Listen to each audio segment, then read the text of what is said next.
This is Lake George. You may recognize it from your family's summer walks or days by the lake. 1/3 of freshwater lakes like ours are experiencing drastic increases in salinity, with a lot of that coming from the salting that we do in wintertime. The de-icing agents seep into the groundwater and soil. For the Kinni, water runs off the roads and into drains, dumping directly into the river. If the city follows through on their dam removal proposal, which they've been debating for over a decade, the sediment, and thus the salt we put into these dam-made reservoirs, will quickly flow through and put the local wildlife at risk.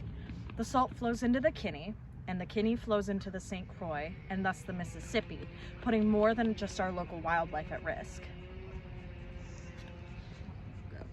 This is the Kinni State Park, where the Kinni meets the St. Croix. All rivers, lakes, ponds, streams are connected in some way, shape, or form. Each stream leads into a larger system, and the salinity just increases more and more as you go further down the line. Past application affects water bodies for years to come.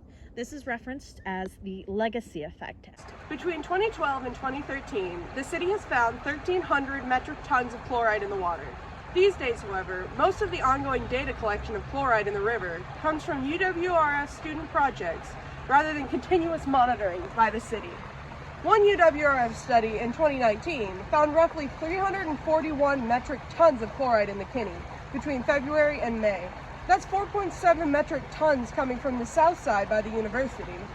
This is a 56% reduction in chloride levels in the Kinni. However, the damage is difficult to undo.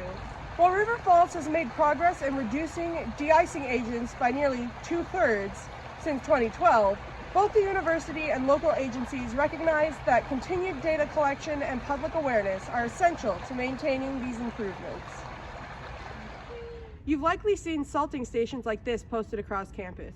These are not meant for individual use. Instead, they're supposed to fill up the orange containers of salt shakers that can also be found across campus.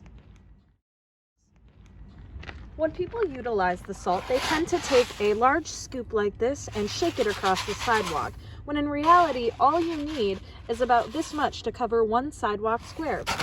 It takes about 2.5 teaspoons of salt per square foot of sidewalk to melt the ice.